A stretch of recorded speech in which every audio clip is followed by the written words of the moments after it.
ଆମେ ଅଫିସରୁ ଫେରିଲେଣି ସକାଳୁ ଭୋରୁ ଭୋରୁ ଫେରିଲେଣି ପାରାଦ୍ୱୀପ ପୋର୍ଟରୁ। ଏବେ ଭଉଣୀଙ୍କ ସହିତ ଟିକେ ମଜାମସ୍ତି ଚାଲିଛି। ଏବେ ଶ୍ରାବଣର ପଜ ଆଉ ଆମର ଗଣପର୍ବ କେନ୍ଦ୍ରାପଡ଼ା ଜିଲ୍ଲାର ବୁଲିବା ପାଇଁ ଚିନ୍ତାଧାରା ଚାଲିଛି। ଦିନରେ ଯିବା ନା ରାତିରେ ଯିବା, କ'ଣ କରିବା? ଦିନରେ ଗଲେ ଟିକେ କମ୍ ଲୋକ ହେବେ। ଲାଇଟ୍ରେ କ'ଣ ମିଳିବ? ଠାକୁରଙ୍କୁ ଆମେ ଦର୍ଶନ କରିବା। ଆମେ ସବୁବେଳେ ଯାଉ ଦର୍ଶନ କରୁଛୁ କ'ଣ ଲାଇଟ୍। ଏଥର ଦିନରେ ଦର୍ଶନ ହେବ, ରାତିରେ ହେବ, ରାତିରେ ପରେ ଦର୍ଶନ କରିବା। ତେଣୁ ଦେଖିବା ଲକ୍ଷ୍ମୀଧର ବାବୁ ମୋତେ 80 ମେଢ଼ ଦେଖାଉଥିଲେ, ଏଥର 68ଟା ମେଢ଼ ହେଇଛି କେନ୍ଦ୍ରାପଡ଼ା। ଦେଖିବା କେତେ ମେଢ଼ ତୁ ଦେଖାଉଛୁ। ଆଉ କ'ଣ ରାସ୍ତାଘାଟ ଫାଙ୍କା ଫାଙ୍କା ହେଇଗଲାଣି ସବୁ? ରାସ୍ତା ଫାଙ୍କା ହେଇଯାଇଛି। ଏଥର ହନୁମାନ ମନ୍ଦିର ପାଖରେ ଯୋଉ ହେଇଛି ରଥର କୃଷ୍ଣକୁ ଅର୍ଜୁନ ହେଇଛି, ସେଇଟା ବଢିଆ ଲାଗୁଛି। କୋଉଠି ହେଇଛି? କେନ୍ଦ୍ରାପଡ଼ା ସାଂସେ ବୋଲେ। ହଉ ଦେଖିବା, ଆଜି ଯିବା। ରଥରେ ବସିଛନ୍ତି ମହାପ୍ରଭୁଟା, ସେଇଟା ହେଇଛି। ସେ ଯୋଉ ଥିଲା ଯୋଉ ଗୁଚୁ ଗୁଚୁ ସେଟା ମଝିରେ ଫାଙ୍କା ନଥିଲା 3 ଗୁଣିଆରେ, ସେଥିରେ ହେଇଛି। ହଉ ଚାଲନ୍ତୁ ଯିବା, ଆଉ ଡେରି କରିବା। କିଛି ସମୟ ପରେ ବାହାରିବା ସେଇ କେନ୍ଦ୍ରାପଡ଼ା ଜିଲ୍ଲାର ଗଣପର୍ବ ମା ଗଜଲକ୍ଷ୍ମୀଙ୍କୁ ଦର୍ଶନ କରିବା। ଯାହାହେଲେ ଓଡ଼ିଶାର ଦ୍ୱିତୀୟ ସ୍ଥାନରେ ବର୍ତ୍ତମାନ ଅଛି କେନ୍ଦ୍ରାପଡ଼ା। 7 ଦିନ ଖାଇବା ପିଇବା କ'ଣ ତମ ଗାଁରେ? ଜୟ ମା ଦୁର୍ଗା। ଆମେ ବର୍ତ୍ତମାନ ପହଞ୍ଚି ଯାଇଛୁ ମାର୍ସା ଘାଇରେ। ସେ ଗଜଲକ୍ଷ୍ମୀ ପୂଜାରେ ଦେଖିପାରୁଛନ୍ତି ଅନ୍ତର୍ଯାମୀ ଖୁସି ମୁଁ ସମସ୍ତେ କେନ୍ଦ୍ରାପଡ଼ା ଯିବା କଥା ଗଲୁନୁ, କିନ୍ତୁ ଆଜି ମାର୍ସାଘାଇରେ ପହଞ୍ଚି ଯାଇଛୁ। ବର୍ତ୍ତମାନ ମାର୍ସାଘାଇର ଚଳଚଞ୍ଚଳ ଯେଉଁ 8-10ଟି ମେଢ଼ ଅଛି ବୁଲି ଦେଖିବା। ଚାଲନ୍ତୁ ଆଉ ଡେରି କରି। ଇଏ ଦେଖୁଛନ୍ତି ସେଇ ଲକ୍ ପାଖ ମାର୍ସାଘାଇ ପୋଲ ପାଖ ଅତି ସୁନ୍ଦର ଭାବରେ ସେଇ ମା ଗଜଲକ୍ଷ୍ମୀ ଦର୍ଶନ କରୁଛନ୍ତି। ଆମେ ମଧ୍ୟ ଦର୍ଶନ କରିବା। ସକାଳ ସମୟ ବହୁତ ଖୁସି ଲାଗୁଛି, ଆନନ୍ଦ ଲାଗୁଛି, ବହୁତ ବଢ଼ିଆ ଲାଗୁଛି। ସତରେ ପବିତ୍ରତା ଆସିଯାଉଛି ମାଆଙ୍କ ପ୍ରତି। ଧନଧାତ୍ରୀର ମା ସେ ଗଜଲକ୍ଷ୍ମୀ। ବ୍ରାହ୍ମଣ ଦେଖୁଛନ୍ତି, ଚନ୍ଦନ ଲଗାଇ ଦେଉଛନ୍ତି, ପ୍ରସାଦ ଦେଉଛନ୍ତି, ବହୁତ ସୁନ୍ଦର ଲାଗୁଛି। ନାଲୁ ଭାଇଙ୍କ ଏ ପୂଜା ମଣ୍ଡପ ଆପଣମାନେ ଜାଣିଥିବେ, ଅନେକ ବ୍ଲକରେ ନାଲୁ ଭାଇଙ୍କୁ ଦେଖିଦେବେ। ଯାହା ବହୁତ ସୁନ୍ଦର ଲାଗୁଛି। ମାର୍ସାଘାଇର ଇଏ ଲକ୍ଷ୍ମୀ ଓ କୁମାର ସାଇଙ୍କର ଗଢ଼ା ବହୁତ ସୁନ୍ଦର। ଓଡ଼ିଶାରେ କେଉଁଠୁ ପାଇଛନ୍ତି ଇଏ ମାର୍ସାଘାଇଙ୍କର ମୂର୍ତ୍ତି? ସୁନ୍ଦର ଅବିକଳ ମା ଯେମିତି ଆବିର୍ଭାବ ହେଇଛନ୍ତି କି ମଣ୍ଡପରେ, ଯାହା ବହୁତ ଭଲ ଲାଗୁଛି, ଖୁସି ଲାଗୁଛି। ମା ଲକ୍ଷ୍ମୀ ସମସ୍ତଙ୍କୁ ଧନଦାନ ଦିଅନ୍ତୁ, ସମସ୍ତଙ୍କୁ ଖୁସିରେ ରଖନ୍ତୁ, ସମସ୍ତଙ୍କ ସ୍ୱପ୍ନ ଆଶା ପୂର୍ଣ୍ଣ କରନ୍ତୁ। ଜୟ ମା ଲକ୍ଷ୍ମୀ, ଜୟ ମା ଲକ୍ଷ୍ମୀ, ଜୟ ମା ଲକ୍ଷ୍ମୀ।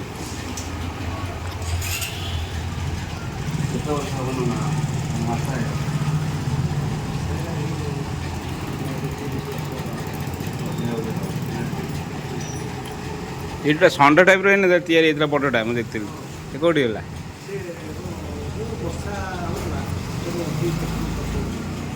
ନା ମୁଁ ଦେଖିଥିଲି ବହୁତ ବଡ଼ଟା ହେଇଥିଲା। ହଁ ଏଇଠି ଦେଖିଥିଲି ବଡ଼ଟା। ବର୍ତ୍ତମାନ ଯିବା ସେ ବନମାଳୀ ଛକର ଦେଖିବା। ଯାହାହେଲେ ତାଙ୍କର ହାଇଲାଇଟ୍ କରିଛି ମେଲୋଡି ଡ୍ୟାନ୍ସ ଅତି ସୁନ୍ଦର ଭାବରେ। ଏଇ ମା ଲକ୍ଷ୍ମୀ ଦର୍ଶନ କରିବା ସେଇ ବନମାଳୀ ଛକର ସୁନ୍ଦର ମୂର୍ତ୍ତି ଆପଣ ଆସିକି ଦେଖିପାରୁଛନ୍ତି। ସେଇ ବନମାଳୀ ଛକର ପୂଜା ମଣ୍ଡପ ମା ଲକ୍ଷ୍ମୀ ଦର୍ଶନ କରୁଛନ୍ତି ସୁନ୍ଦର ଭାବରେ। ସକାଳୁ ସକାଳୁ ମାଆଙ୍କ ଆବିର୍ଭାବ ଦର୍ଶନ କଲେ ଆମର ନିଶ୍ଚିନ୍ତ କରୁଣା ଆଶୀଷ ମିଳିବ। ଯାହା ଧନଧାତ୍ରୀର ମା ସେ ଗଜଲକ୍ଷ୍ମୀ ମାର୍ସାଘାଇର ସେ ବନମାଳୀ ଛକ ପୂଜା ମଣ୍ଡପ ଆପଣ ଦେଖିପାରୁଛନ୍ତି। ସିଧାସଳଖ ସେଇ ଗାଁ ଭିତରୁ ଗଲାବେଳକୁ ମଣ୍ଡପ ହେଇଛି, ଅତି ସୁନ୍ଦର ଭାବରେ ମା ବସିଛନ୍ତି। ସେଠି ଦାନ ବାକ୍ସ ବି ଅଛି, ବହୁତ ଭଲ ଲାଗୁଛି, ଖୁସି ଲାଗୁଛି। ସକାଳୁ ମାଆକୁ ଦର୍ଶନ କରି ଜୀବନ ଧନ୍ୟ ହେଇଗଲା।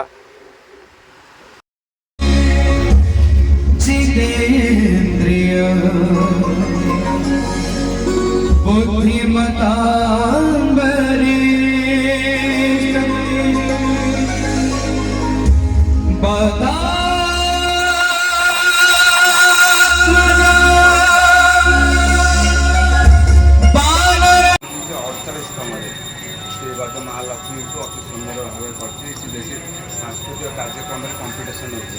ଆପଣ ଦେଖିଛନ୍ତି ମେଲୋଡ଼ି ହଉ ଭଜନ ହଉ ବନମାଳୀ ଛକ 48 ବର୍ଷରେ ପହଞ୍ଚି ଯାହା ଧନ୍ୟବାଦ ଦେବି ସେ କମିଟି ଭାଇମାନଙ୍କୁ। ଅତି ସୁନ୍ଦର ଭାବରେ ମୂର୍ତ୍ତି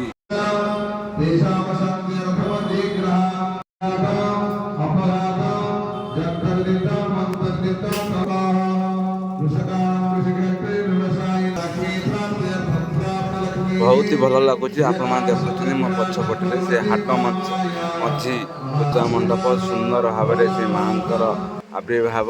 ଆମେ ବର୍ତ୍ତମାନ ପହଞ୍ଚିଲୁ ସେ ହନୁମାନ ପୂଜା କମିଟି ସର୍ବଜନନୀ ପୂଜା କମିଟି ବନ୍ଧ ସାହିରେ। ସୁନ୍ଦର ରୂପରେ ଏଠି ବି ପୁରା ପରାମେଣ୍ଟେ ରାମ ସୀତା ଲକ୍ଷ୍ମଣଙ୍କର ମନ୍ଦିର ତିଆରି ହେଇଛି। ସେଠି ହନୁମାନ ପୂଜା ପାଉଛନ୍ତି, ସୁନ୍ଦର ଭାବେ ଦେଖୁଛନ୍ତି।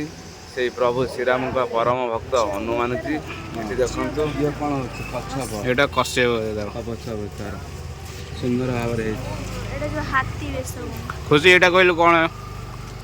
ହାତୀ ହେ ବରା ଅବତାର ବରା ସେଇଟା ନା କଣ? ନାଇଁ ସୁନ୍ଦର ହେଇଛି। ବରା ଅବତାର ଲାଗୁଛି ନା କ'ଣ?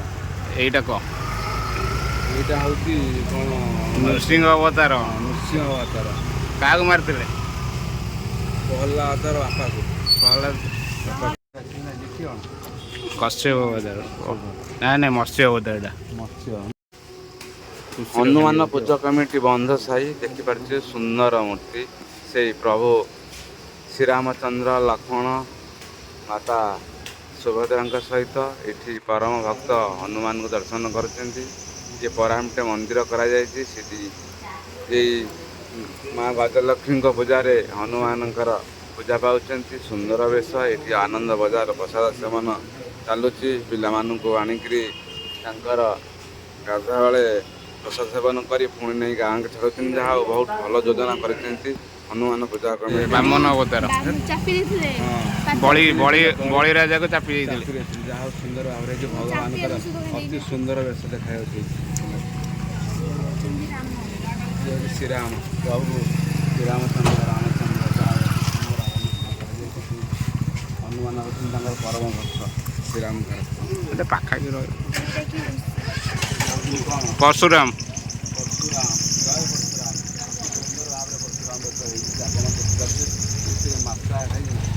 ହନୁମାନ ପୂଜା କମିଟିର ପ୍ରସ୍ତୁତ କରାଯାଇଛି ଅତି ସୁନ୍ଦର ଭାବେ।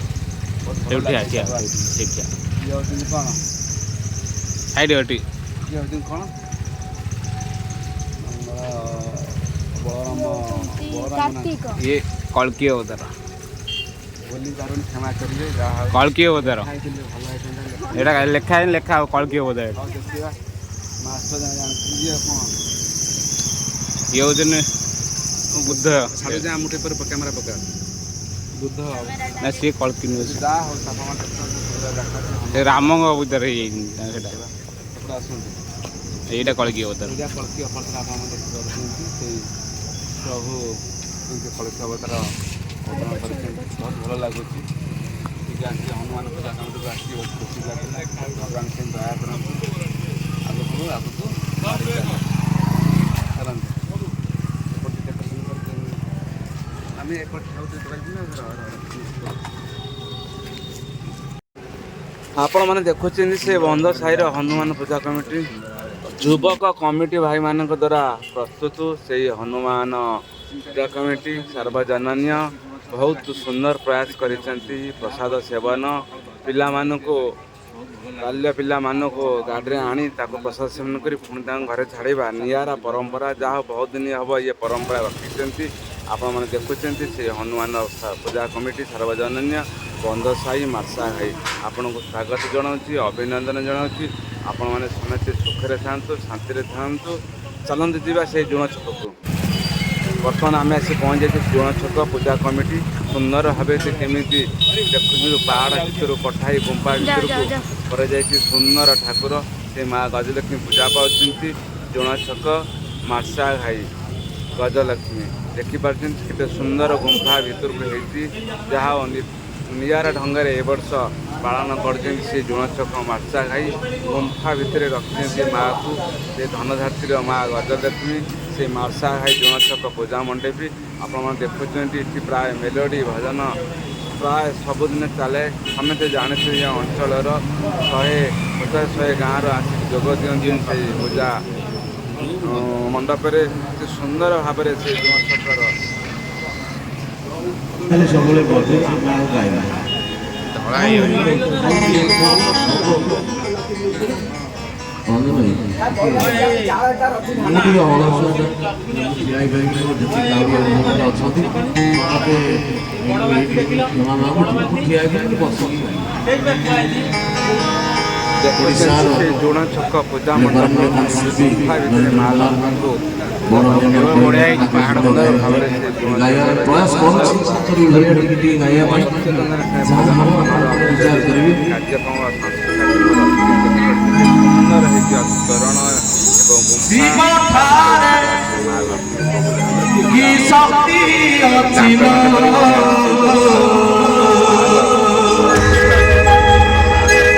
ଶିବ ଠାରେ କି ଶକ୍ତି ଅଛି ଧ୍ୟାନ କରୁଛନ୍ତି ବିଷ୍ଣୁ ଧ୍ୟାନ କରୁଛନ୍ତି ବ୍ରହ୍ମା ଧ୍ୟାନ କରୁଛନ୍ତି ବିଷ୍ଣୁ ଧ୍ୟାନ କରୁଛନ୍ତି ବ୍ରହ୍ମା ଶୁଣଲ ଶିବ ମହିମା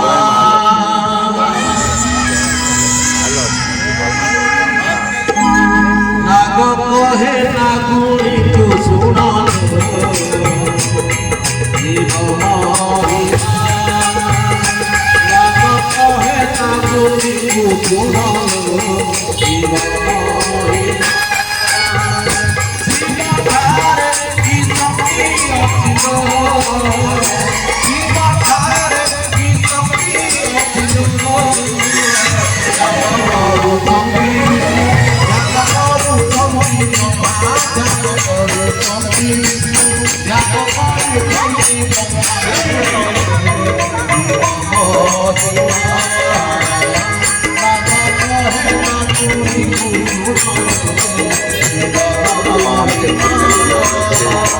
କୁମାର ସାହିର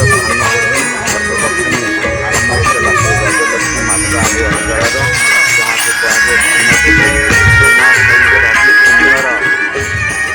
ମା ଲକ୍ଷ୍ମୀଙ୍କର ମେଳ ଦେଖିପାରୁଛନ୍ତି। ମା ଯେଉଁଠି ଏରିଆ ଅଞ୍ଚଳର ସବୁଠୁ ମୂର୍ତ୍ତି ଗଢ଼ାରେ 1 ନମ୍ବର ଅଛି ମାତା ଖାଇ କୁମାର ସ୍ୱାମୀ କରିଛନ୍ତି। ମା ଲକ୍ଷ୍ମୀଙ୍କର ସୁନ୍ଦର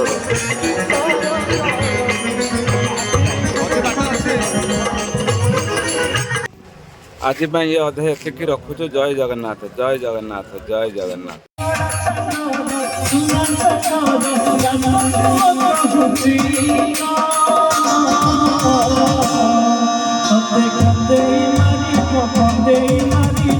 They